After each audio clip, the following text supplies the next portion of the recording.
गणपती बाप्पाच्या आगमनाची वेळ झालेली आहे आणि प्रत्येक घरात मोदक बनवायची तयारीसुद्धा सुरू झाली आहे। म्हणून आज आपण अगदी सोप्या पद्धतीने गॅस न पेटवता मोदक बनवणार आहोत।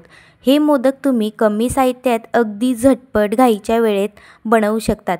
लहान मुलं काय मोठे सुद्धा खूपच आवडीने खातील एवढे खुसखुशीत हे मोदक होतात। चला तर मग आता रेसिपीला सुरुवात करूया। त्यासाठी आपण काजू, बदाम आणि पिस्ता घेतला। हे कटर मी मीशोवरून ऑर्डर केलेले आहे। यात काजू, बदाम आणि पिस्ता खूप छान कट होतात। तुम्ही एकदा हे नक्की घ्या, कारण आपण जेव्हा काही पदार्थ बनवतो त्यामध्ये काजू, बदाम टाकतो, कापायला सुद्धा खूप वेळ लागतो आणि लहान मुलांसाठी जर आपण काही पदार्थ बनवले तर जाडसर कापले जातात, मुलं खात नाही, साईडला काढून ठेवतात।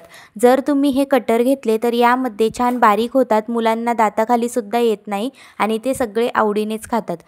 बघू शकता छान असे सगळे काजू, बदाम, पिस्ता मस्त बारीक झालेले आहे।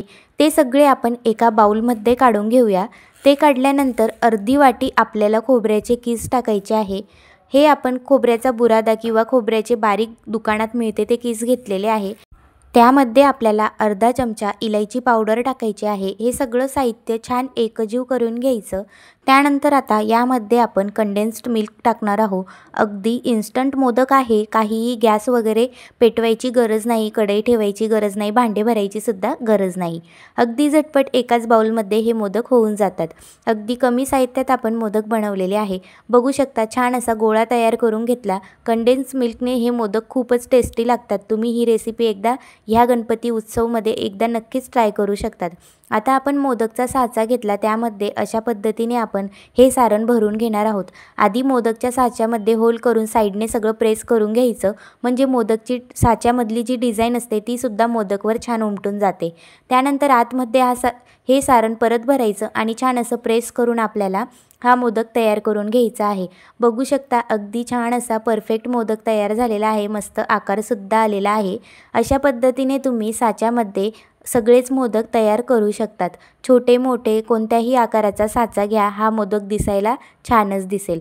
अशाच पद्धतीने मी अजून एक साचा आहे माझ्याकडे छोटा, त्यातसुद्धा हे मोदक बनवून दाखवते। असं सारण भरून छान प्रेस करून आपण मोदक बनवून घेऊया।